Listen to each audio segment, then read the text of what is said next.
Before we begin talking about the establishment of the monarchy and the kingship of David, and before him Saul, um, I want to talk a little bit about how the monarchy is set up in the Bible, right?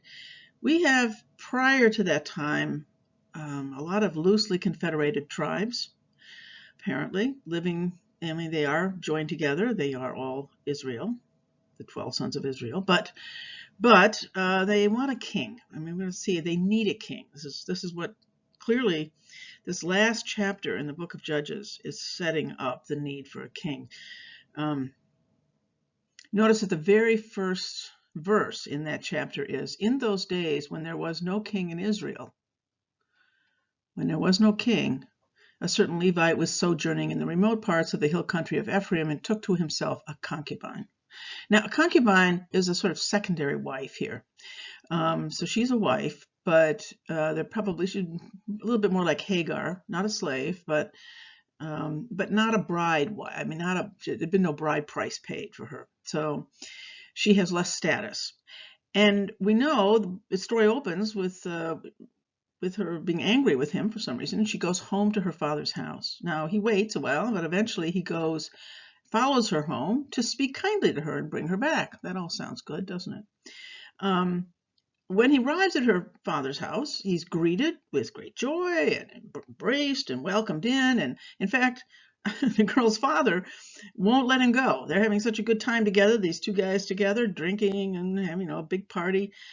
It goes on and on, goes on for 3 or 4 days, and eventually the husband, the young man, tries to leave with his concubine, his wife, and her father keeps trying to press him to stay. But eventually he does leave with her on his way home, so they're going to go home together, and they're on their way, and they can't find a place to stay for the night, right? They're having a hard time.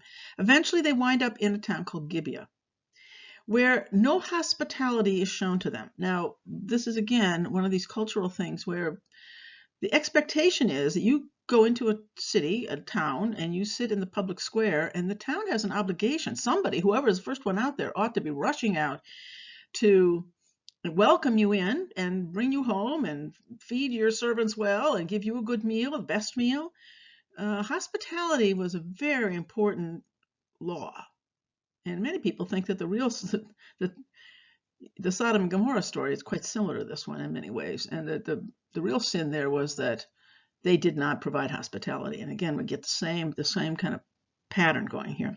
Eventually, an old man shows up in the evening in the square, and he insists on taking the man and his concubine and his servants to his house to welcome them in. Now, while they are there, right, here's the kind of shocking part of the story.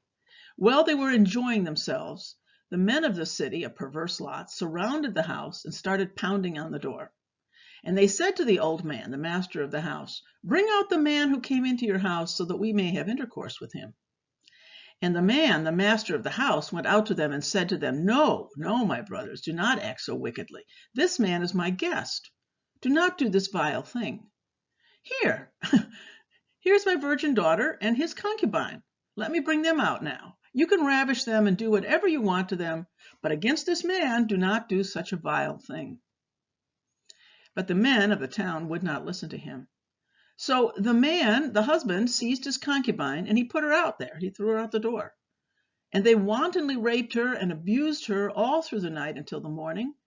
And as the dawn began to break, they let her go. As morning appeared, the woman came and fell down at the door of the man's house where her master was. Now notice, he's now called a master. He was her husband, now he's her master. Was until it was light. In the morning, her master got up, he opened the door of the house, and when he went out to go on his way, there was his concubine, his wife, lying at the door of the house with her hands on the threshold. "Get up," he said to her, "we are going." But there was no answer. Then he put her on the donkey, and the man set out for his home. When he'd entered his house, he took a knife, and grasping his concubine, he cut her into 12 pieces, limb by limb, and sent her throughout all the territory of Israel. And then he commanded the men whom he sent, saying, "Thus shall you say to all the Israelites, has such a thing ever happened? Since the day that the Israelites came up from the land of Egypt until this day, consider it, take counsel, and speak out." So he's gathering the other tribes by cutting up his concubine, his wife, and sending out the pieces of her body to them. This is not understood as some kind of violation of his wife. It's a violation of him because she's his property, and it's a shame. He's been shamed by having his wife so damaged by others. In the end, they do have these wars, once against the other, and thousands of people die. And at the very end of the chapter, it ends, "In those days, there was no king in Israel, and everybody did what was right in his own eyes." Right? There was no king, and everybody did what was right in his own eyes. In other words, they weren't doing what was right in God's eyes. This was a mess, and it's time for a king. So the people from Judges, remember, we ended up there. In those days, there was no king, and people did what was right in their own eyes. Those people come and they ask Samuel, who is the high priest, functionally their leader, but not a king, right? God has been functionally their king, unlike the nations around them who have kings and armies, right? The people say, no, we want to be like other nations. Give us a king. Give us a king. Samuel goes to God and says, well, what do you think about this? And God says to Samuel, don't worry, they have not rejected you, but they have rejected me. That's an important point, that people have rejected God. And so God says to Samuel, go ahead, give them what they want, but warn them what a king is going to be like for them, right? So Samuel reported all the words of the Lord to the people, and he said, these will be the ways of the king who will reign over you. He'll take your sons and appoint them to his chariots to be his horsemen. He will appoint for himself commanders of thousands and commanders of 50s, some to plow his field and reap his harvest. In other words, he's going to take your children. He will take your daughters to be perfumers and cooks and bakers. He'll take the best of your fields and vineyards. So he's not just going to take your children. He's going to take your crops. He's going to take everything you've got. Right? He's going to take all your best grain. And worst of all, you shall be his slaves. Now, whether he means that actually or just in essence, that the people will become slaves of the king who continues to take things from them rather than to give things to them, that seems to be the point, right? And in that day you will cry out because of your king, whom you have chosen for yourselves. But the Lord will not answer you in that day. They did what was right in their own eyes. The Lord will not answer you in that day. But the people refuse to listen, right? They're not, they're not. I mean, this is a libertarian voice, right? That Samuel's saying, watch out, big government's a big problem here, right? But no, they definitely want a king. We're determined to have a king over us, so that we may be like other nations, and that our king may govern us and go out before us and fight our battles. Okay, now I think we're getting down to they can see that there's military might around them. They're afraid. They want a king to be their military commanders, right? So in 1 Samuel 10, God sends Samuel out to look for Saul, right? And Saul is chosen by God very clearly. God chooses Saul to be the king. And Samuel's told to anoint Saul to be prince over God's people and to save them from the hand of their enemies round about. Now, what is anointing? You'll remember that Samuel takes a little vial of oil and pours it over Saul's head, as he says. This is what you're called to do. So this anointing, that he's anointed with oil, is a way in which God is calling him to a particular task. Now, I just wanted to say there's a parallel here. I like to point out the parallels between New Testament, Old Testament. I mean, one of the arguments here, the reason we're doing so much in the Hebrew Bible, is precisely because you can't understand Christianity without understanding where the links are. I mean, Christianity is derived in many ways from the Hebrew Bible, right? So here's another little small point, but this business of anointing, think about, for those of you familiar with Christianity, think about Christian baptism. We know that you are sort of dipped in the water, you take the water and pour it over in the name of the Father, in the name of the Son, and the Holy Spirit. You're baptized. But also the priest or the pastor will take a little bit of oil, right? They have a little bit of oil, and they take it and they make a cross on the head of the person being baptized, often a baby. And they say, you are sealed with the cross of Christ forever. Now, notice that this is a kind of anointing. There's an oil here that you were being marked with oil to a particular task, to be God's people, in essence. So Saul is going to be the prince, going to be the king over God's people. However, Saul turns out to be kind of like the people back in Judges, who does things his own way rather than being obedient to God. I have to say, his intentions seem to be pretty good, but nevertheless, he is not obedient to God's voice, right? We know that he blesses his own troops. He's supposed to wait for Samuel to come and bless them, but before they go into battle, right? I think I had you read that section. And you can see he's making a kind of least worst choice here. Remember, these people are not used to being a standing army. He's just kind of called people up out of these different tribes to become an army, and there they are, and they're not all thrilled about doing this. And they see they're waiting and waiting for this battle to happen, and they start to drift away. They start to leave, and just about that point, they're all waiting for Samuel to show up and bless them. At that point, Saul sees the military of the enemy coming up over the hill, and so he's kind of stuck. If he doesn't do something, they're going to be in trouble. So he knows they have to bless, so he blesses the troops. He calls down God's blessing on the troops instead of waiting for Samuel. Small point, but it's clear that he made a mistake. Samuel shows up immediately after that and says, "You shouldn't have done that," right? But he continues to fail to be obedient to God's orders. He thinks what he's supposed to do, but he's set off to slay a bunch of people, and he's not supposed to bring back the spoils of war. The spoils of war is when the people who win take all the best stuff. They take the sheep, they take the cattle, they take the wives, they take all kinds of things. They take the money, they take anything they can find, and they take it with them, the spoils of war, right? He's not supposed to do that, but he does. He returns with the spoils. But he says he's doing this because he wants to have these great cattle and sheep to make a sacrifice, even though God told him not to do it. He also sets up a monument to himself. So the word of the Lord came to Samuel, and God says to Samuel, "I regret that I made Saul king, for he's turned back from following me and has not carried out my commands." Samuel says this to Saul, and Saul is kind of horrified. He says, But surely God wants me to make these sacrifices. I didn't do this to be disobedient. I did it to honor God. At which point, we get this very interesting remark from Samuel, who says, "Does God prefer sacrifices to obedience? Surely to obey is better than to make sacrifices to God." Now, think about that. Again, translate that into what that would mean. To obey is more important than to tell everybody you're a great Christian or whatever it is you're saying. Remember Baker. Obeying there would have been to be generous, would have been to give his food away. That he wouldn't do, right? Right? He thought of himself as a terrific Christian. He was worshiping God according to his little list, his own list of things that he thought he was supposed to do. No swearing, no smoking, no dancing, none of these rules.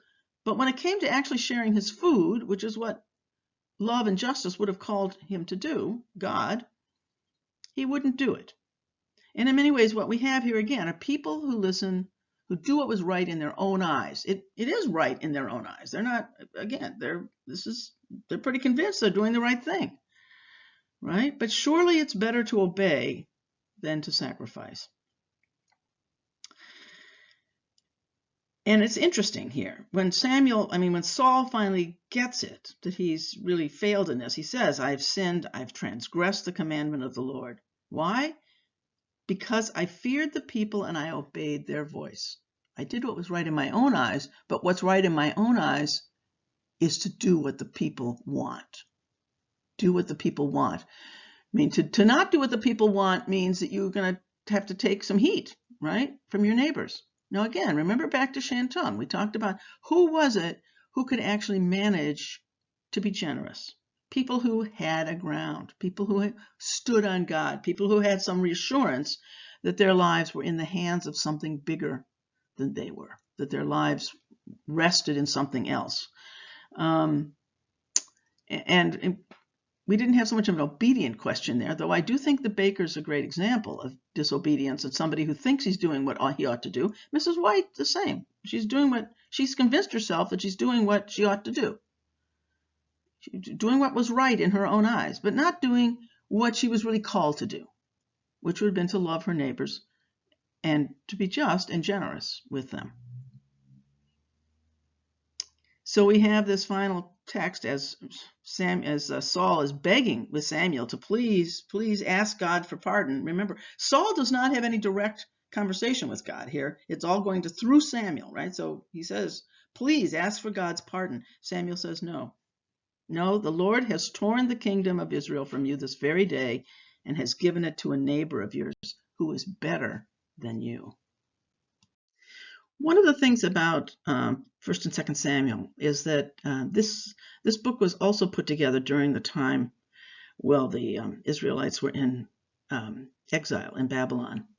And it seems clear that we've got more than one voice here because we get multiple stories. We get introduced to David here twice at least, 2 times. So this is the first introduction we get, right?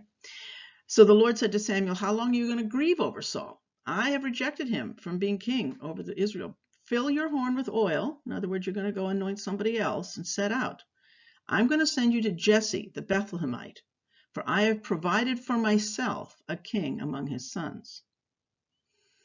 Right, and so Samuel goes and finds Jesse and does a sacrifice with him, invites him to this meal, this party, and he asks Jesse to march his sons, 7 sons, across in front of him, and the Lord will choose, right? And so we have this story about this.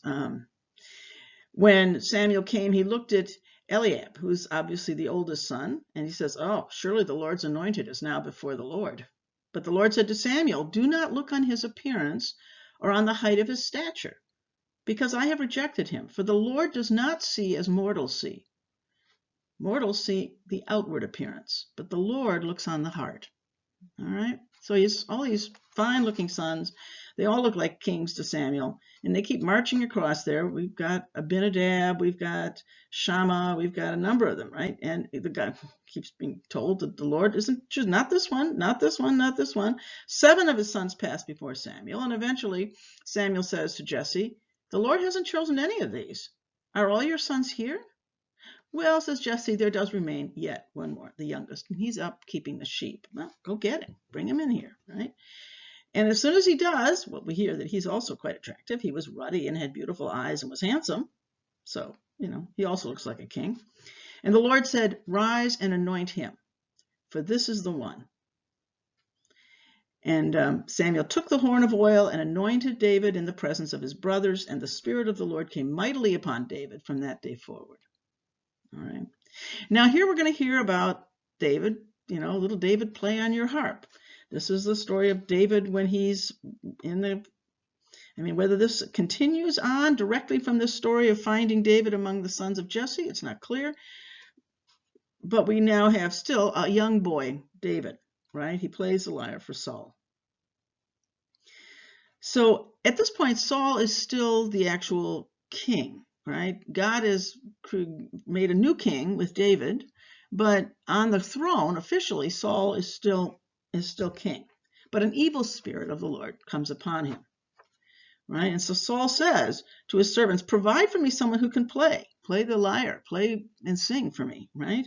That'll help me feel better. And one of the servants says, look, I have seen a son of Jesse who's skillful in playing. He's a man of valor, a warrior, prudent in speech, a man of good presence. Interestingly, they speak of him as a man here and not as a boy. And the Lord is with him.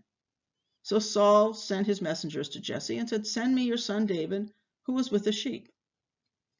And eventually David came to Saul. He enters his service. Saul loved him greatly.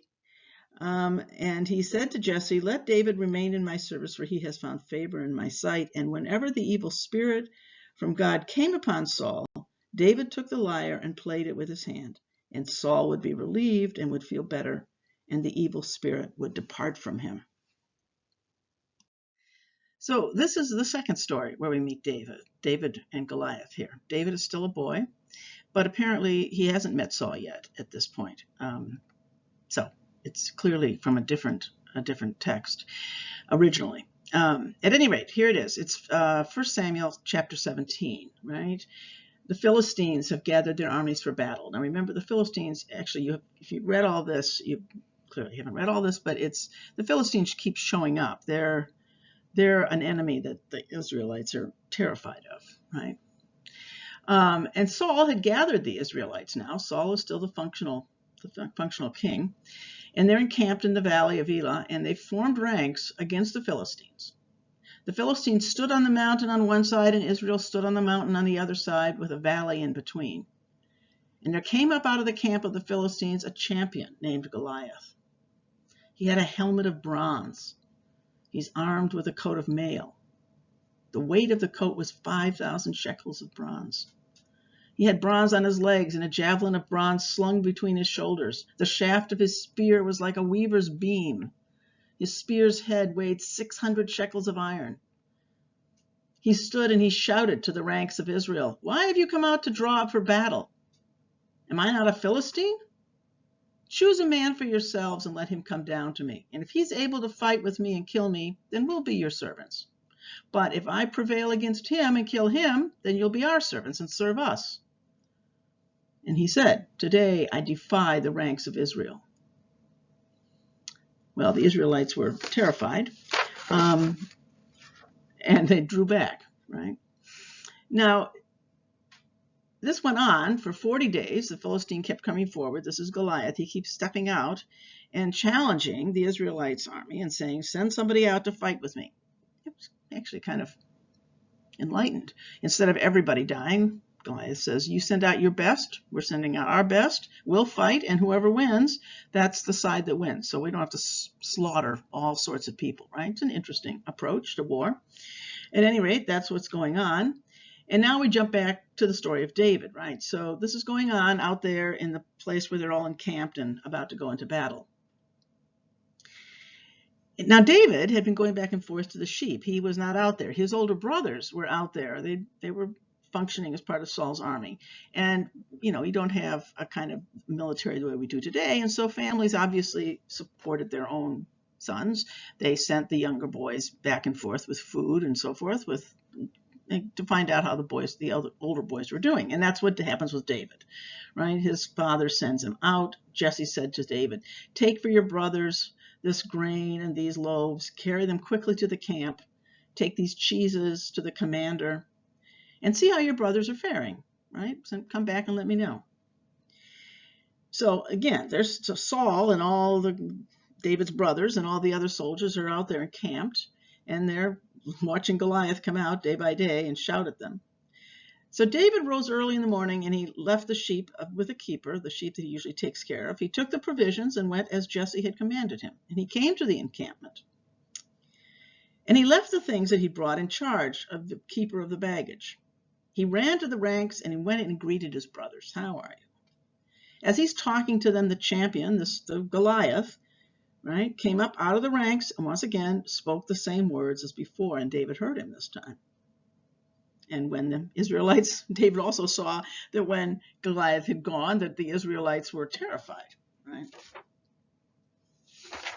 So David then says, "What shall be done for the man who kills this Philistine and takes away this reproach from Israel?" This is a reproach. This is a terrible thing that he's allowed to come out here and scream at Israel this way and defy God, right? Who is this uncircumcised Philistine that he should defy the armies of the living God, says David. Who is he that he dares to do this? Well, his oldest brother, Eliab, heard him talking to the men, and Eliab's anger was kindled against David, and he said, "Why have you come down? With whom have you left those few sheep in the wilderness? I know your presumption and the evil of your heart. You've come down just to see the battle." David said, "What have I done now? It was only a question." Now, I just want to remind you that this looks a little bit like Joseph's brothers, right? When Joseph is sent up to bring food to his brothers up in the high pastures, right? Now, his brothers try and kill him. David's brothers don't do that. But they don't particularly like David's presumption. They see their younger brother as being, he should be more humble before his older brothers. It was the same problem with Joseph.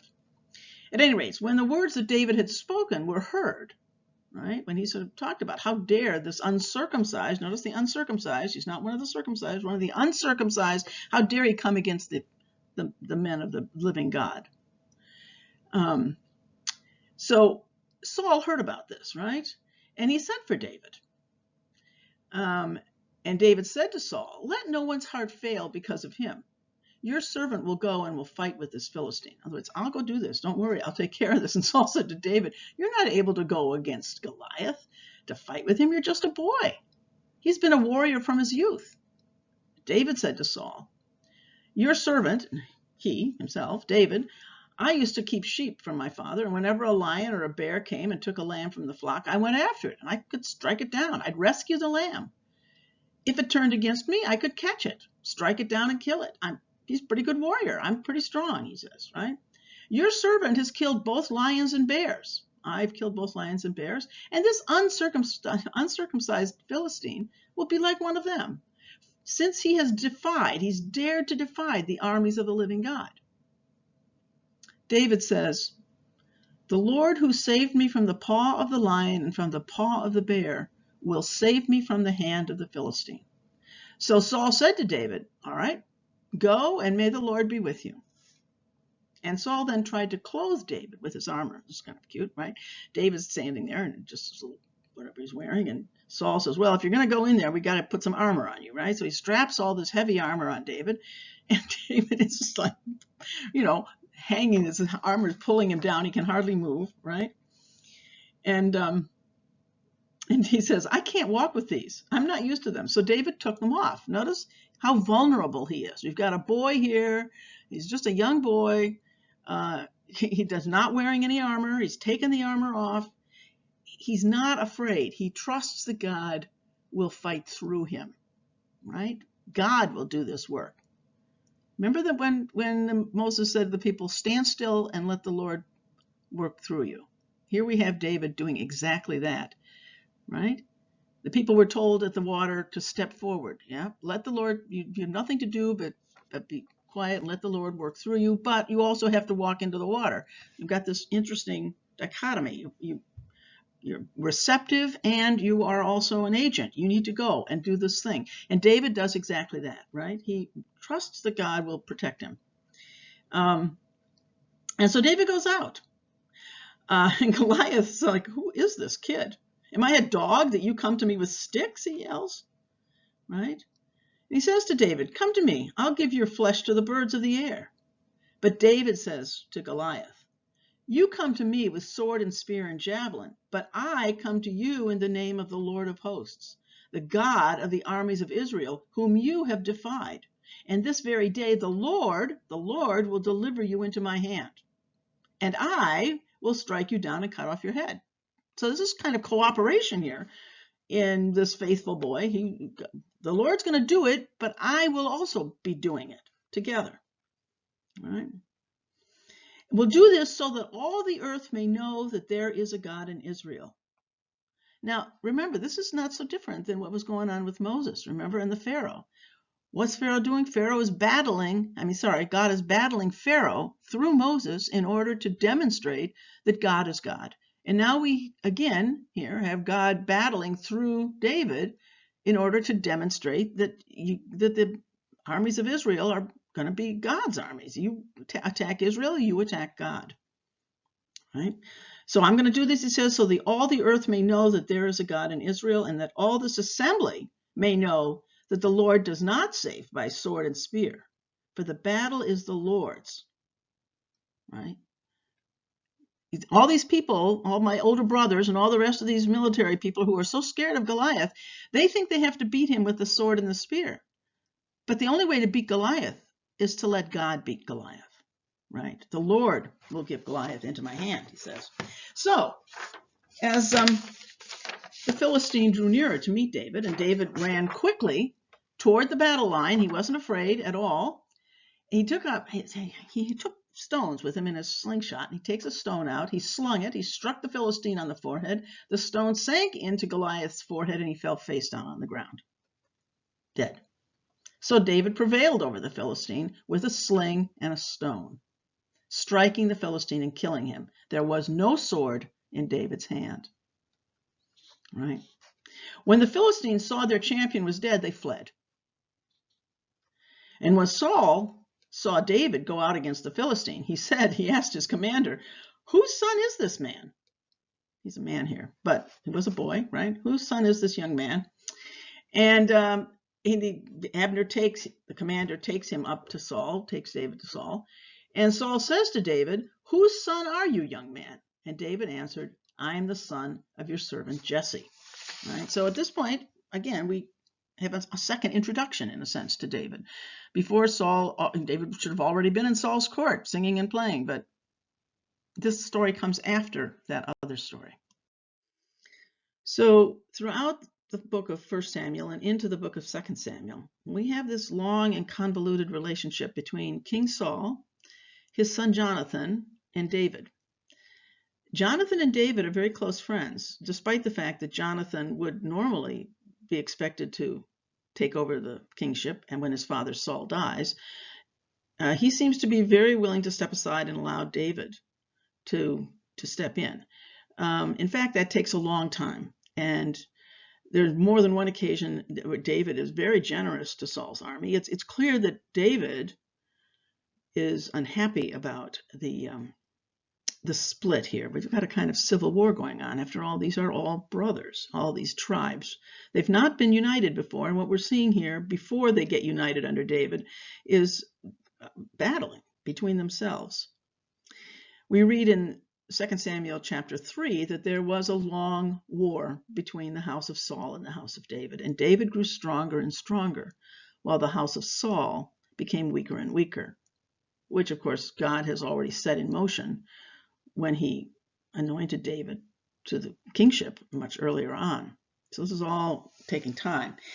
Eventually, and this is right at the beginning of 2 Samuel, we hear about the death of Saul and the death of his son Jonathan in battle. David is given this information, right? He's returned home from a battle, and so somebody comes rushing in to him, to his camp, a man from Saul's camp with his clothes torn and dirt on his head.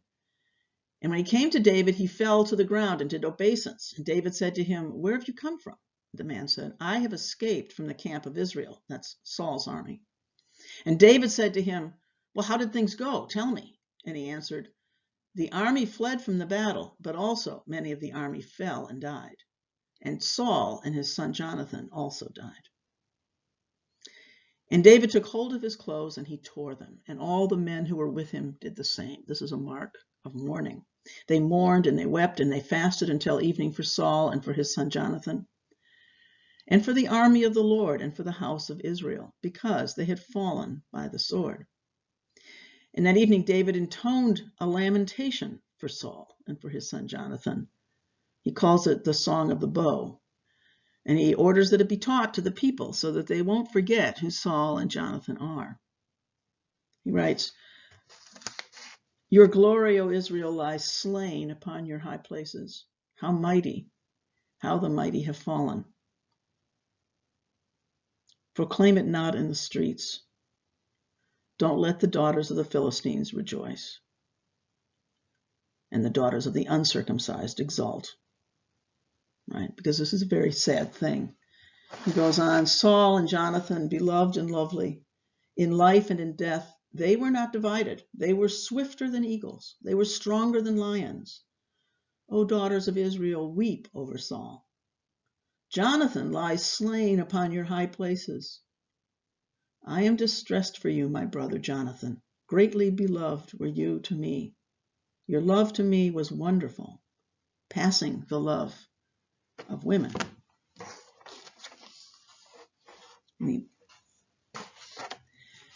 Now, many people have wondered about this relationship between David and Jonathan. It's been wondered whether they were lovers, right? And it's clear that not everybody agrees on this point, right? So I have a footnote on this from one of the biblical scholars who writes, the phrase, your love to me was wonderful, passing the love of women, has been interpreted as evidence of a same-gender sexual relationship between David and Jonathan, Whether this is true or whether the closeness of their relationship, apart from sexual innuendo, is all that is meant, is impossible to discern, though the homoerotic interpretation seems highly unlikely to most scholars. So it's, you know, if you're interested in this, it's a very interesting story of these three men and of the sort of rise of David into this position. So eventually, David does prevail, right? And we have here now the people come and they bow down, right, to David. He's anointed king of all Israel by the people, not just by God, but now the people accept him as well. So this is from 2 Samuel. Then all the tribes of Israel came to David at Hebron and said, "Look, we are your bone and flesh. For some time while Saul was king over us, it was you who led out Israel and brought it in. The Lord said to you, 'It is you who shall be shepherd of my people Israel. You shall be ruler over Israel.' So all the elders of Israel came to the king at Hebron, and King David made a covenant with them at Hebron before the Lord, and they anointed David king over Israel." Now, Israel, one set of the tribes is called Israel, and the other set of tribes is called Judah, right? So Judah has already anointed him king, which is why he's already called King David. But now Israel is coming down. This was the army that was with Saul, right? David was 30 years old when he began to reign now over all of Israel. And he reigned for 40 years. Okay, at Jerusalem, he reigned over all Israel and Judah for 33 years. Right, so he reigned part of it, and then he reigned all of it for 33 years. We hear about David taking the town of Jerusalem. This is very important. Obviously, Jerusalem becomes itself an incredibly important symbol over time. It's Jerusalem, it becomes the kingdom in some sense, right? So Jerusalem, David takes Jerusalem, and this is where the temple is going to be built, right? We hear about this in 2 Samuel. The king and his men marched to Jerusalem against the Jebusites.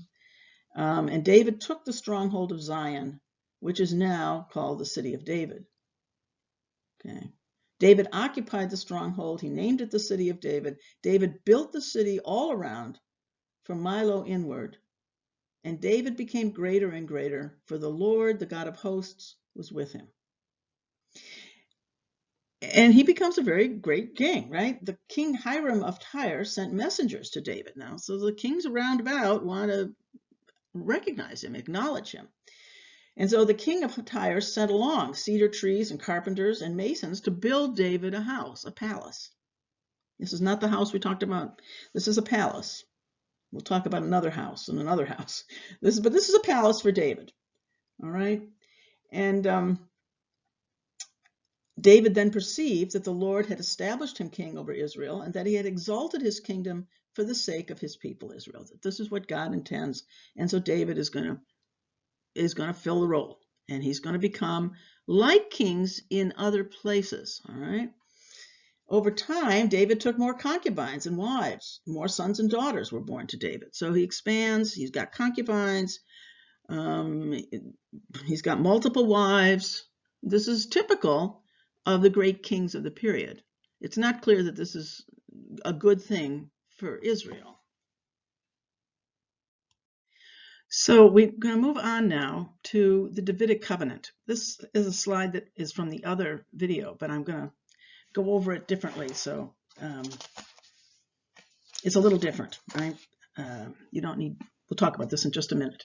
But first, to keep the narrative going here, right? We have in 2 Samuel chapter 7, we have our third covenant, right? We've had the Abrahamic, the Mosaic, and now here's the Davidic. The most important thing to realize about this covenant is this is the covenant that establishes the longing, the yearning, the expectation of a Messiah. This is the thing that's going to be building up from the time they leave Babylon all the way through till Jesus is born and on beyond for Jews. Christians believe that Jesus is the Messiah that was promised in this covenant. Okay? So this is the key thing to remember. But let's just put it into its narrative context.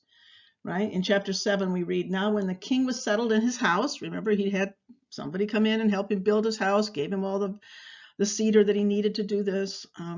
Other kings wanted to give him things, right? When the king David was settled in his new house, and the Lord had given him rest from all his enemies, the king said to the prophet Nathan, okay, jump in again here. Nathan is a prophet. We'll be talking about the prophet Jeremiah in the next video.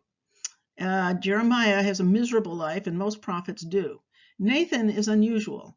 He's a prophet. He's a prophet in the court of David, but he lives a pretty comfortable existence.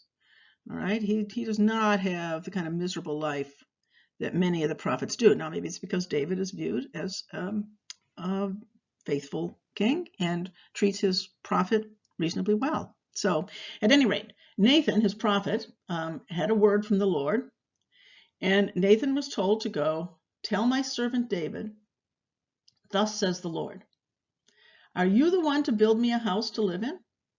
I have not lived in a house since the day I brought up the people of Israel from Egypt to this day, but I have been moving about in a tent and a tabernacle.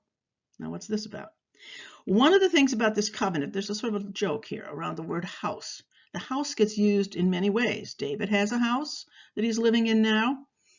We're going to talk about a house for God, which is going to be the temple, right? God's been in the Ark of the Covenant, been carried around and then put into a tent, the tent of meeting, which we didn't talk about, but there's been no permanent home, no temple, no church, no place for the Ark of the Covenant. So David is now thinking it's time to do that. David actually says in the previous paragraph, see, now I'm living in a house of cedar, but the Ark of God stays in a tent, right? So David actually brings it up first. But this now becomes one of the things that God's going to talk about with David through Nathan. So Nathan's telling David this thing, right? God says, I have not lived in a house since the day I brought up the people of Israel from Egypt, but I've been moving about in a tent and a tabernacle. Wherever I have moved about among the people of Israel, did I ever speak a word with any of the tribal leaders whom I commanded to shepherd my people Israel, saying, why have you not built me a house of cedar? I never complained, says the Lord. I never complained. But now that you're settled in your house, and I've subdued your enemies, and you're settled in as the king, now therefore, thus you shall say to my servant David, thus says the Lord of hosts, I took you, David, from the pasture, from following the sheep, to be prince over my people Egypt. And I have been with you wherever you went, and have cut off all your enemies from before you. And I will make for you a great name, like the name of the great ones of the earth. And I will appoint a place for my people Israel, and will plant them, so that they may live in their own place and be disturbed no more. Now notice how much that sounds like the Abrahamic covenant, right? Those things are all things that come out of the Abrahamic covenant, and there's a lot about the Davidic covenant that in many ways replicates the Abrahamic. But now there are some very important additions.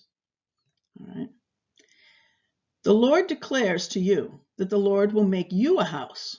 What does that mean?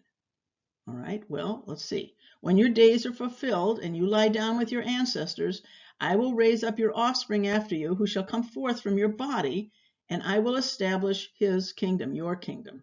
Okay? In other words, he's talking about a house for David, not a house made out of cedar, not a house that's a temple, but a house that's a dynasty. I don't know if you know that word, but it means a line of kings. So you may recall that the Abrahamic covenant talked about how he will be the father of many nations, and some of those there'll be kings among Abraham's offspring. So here's David, who's an offspring of Abraham, and he's going to be a great king. Now the promise to David is that he's going to establish a line of kings forever. Forever. Okay, so this is dynasty. That's the house that God's going to make for David.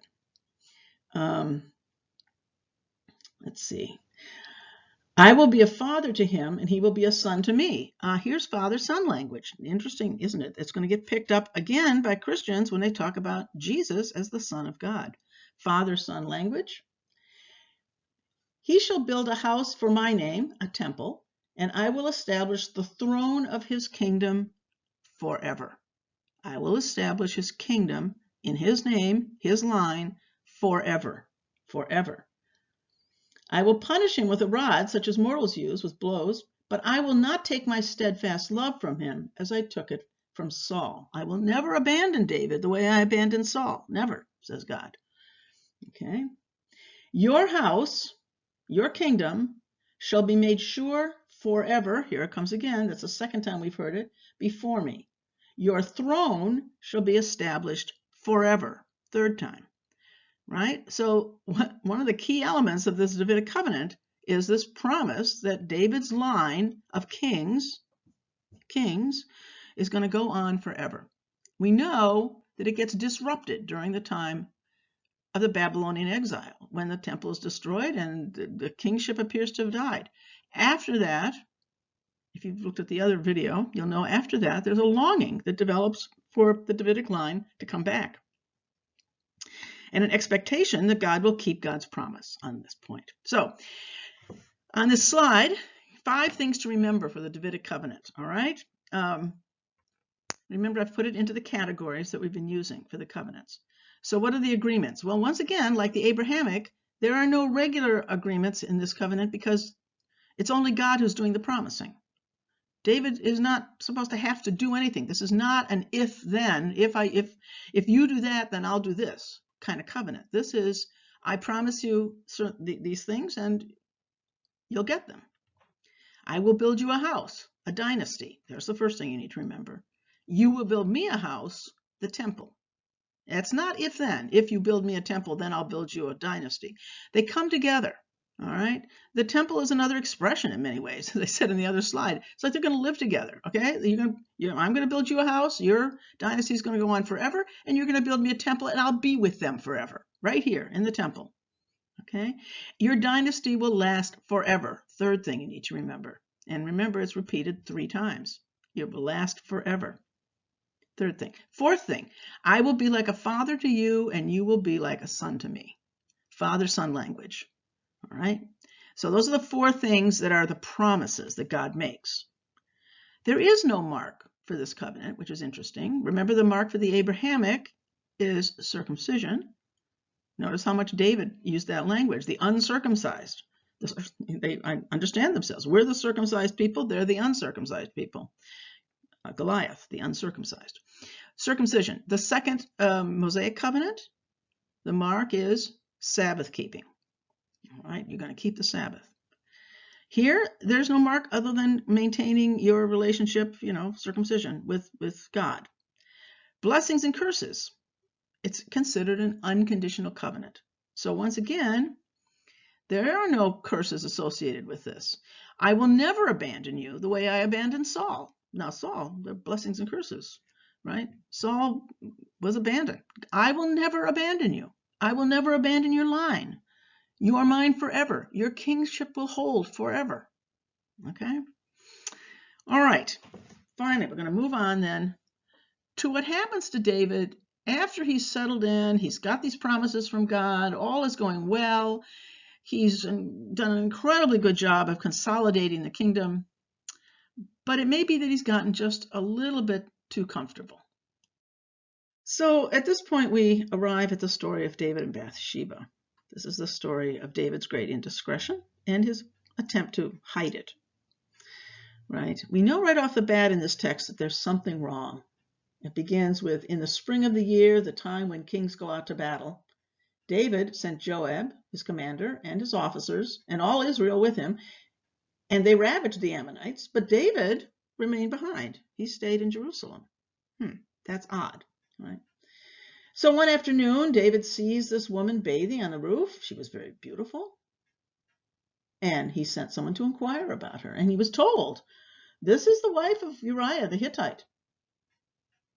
And David didn't worry very much about Uriah. He sent messengers to get her. Apparently, she didn't really have a lot of options. We don't know what Bathsheba thought about this. It wasn't an invitation. I mean, she was apparently commanded to show up and sleep with David, right? And she gets pregnant and reports back to David that she's pregnant. Now, David's got a problem because Uriah's way out there on the battlefield, and it's going to be obvious that somebody slept with her. So David has, well, we'll take care of that. This is not hard. I will send word to Joab to get Uriah home, and we'll just have Uriah sleep with his wife, and that will be fine. But of course, Uriah doesn't sleep with his wife. He comes back, but when David invites him to, go home, relax, sleep with your wife, Uriah doesn't go home. He sleeps outside the king's house with the servants, because he's remaining ritually pure. Right? David asks him, "You just came from a journey. Why didn't you go home?" Uriah says to David, "The ark and Israel and Judah remain in booths, and my lord Joab and the servants of my lord are camping in the open field. Shall I then go to my house to eat and drink and to lie with my wife? Is that fair? As you live and as your soul lives, I will not do such a thing." Now he's abstaining from sex because of the holiday they're in, the holiday of booths, this festival, when the Israelites remember the time that they were in the wilderness, and they build a booth as if they were out there in the desert for some days, and during this period of time, they abstain from sex, apparently. So this is what Uriah is doing. He's a good, pious man. In fact, in the earlier times, David would have done this too, though David no longer is doing it. We now realize he clearly is not paying any attention to this, since he's just slept with Bathsheba. So David doesn't know what to do, right? So he keeps him there for another evening, one more night. Let's see if we can get this to work another evening, and tries again. He gets him drunk, sends him home, but once again, Uriah decides to sleep outdoors with the servants and doesn't go back to the house. So David has to move to plan B. This is when things get really serious, right? What's he going to do now? Well, he's going to try and get Joab killed, right? So he sends a letter, Uriah. So he sends a letter to Joab, and he sends it by way of Uriah. So Uriah is sent back to the front lines, carrying with him a note for Joab, and in the note it says, "Put this man on the front lines, make sure he gets killed." Right? It's up to you to make sure he gets killed. Joab does what he's told here, right? But one of the things Joab has to do in order to make this work is he has to use a strategy in battle that he would not have done otherwise, not a smart strategy. They have to go closer to the city than he would have gone, and in the process, another man gets killed, another soldier is killed. And Joab knows that David will recognize that this was not a smart strategy, which David does ask about. Joab sends back his servant back to David to let him know that Uriah is dead, that he has done what he was told to do. But he also wants to make sure that this officer is ready to explain to David, when David asks, "Why did you go so near the city?" that explain that, that we got Joab killed. We did what you wanted us to do. Right.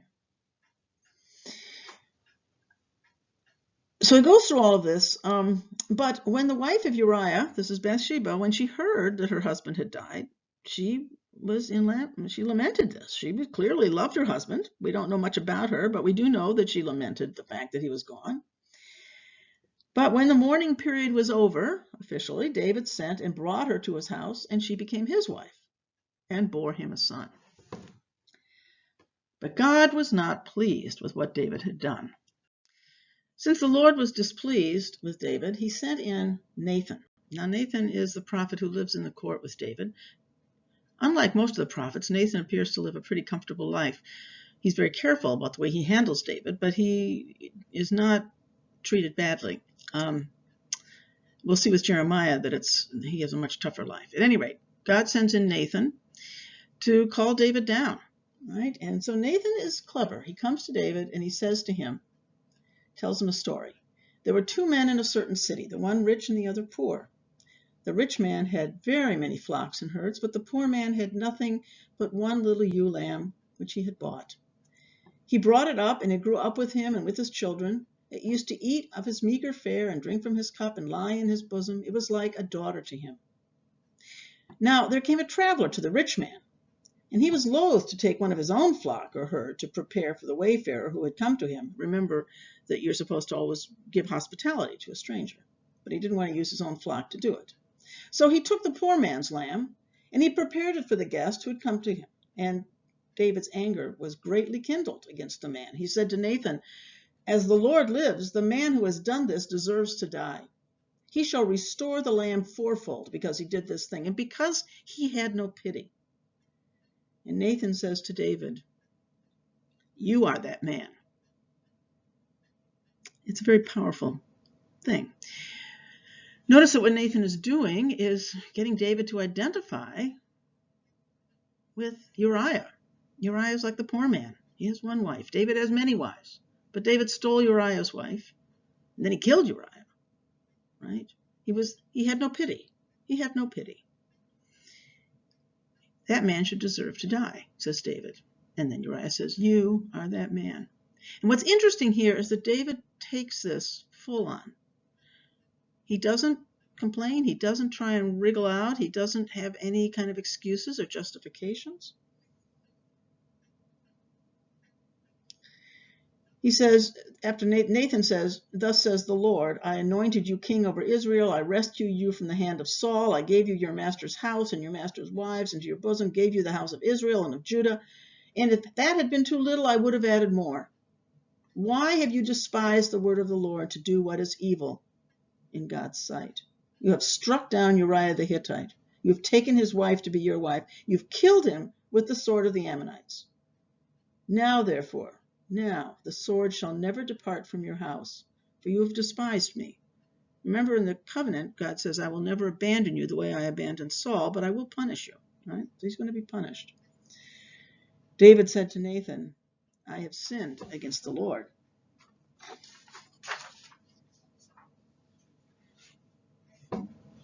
And so the Lord struck down Uriah's wife,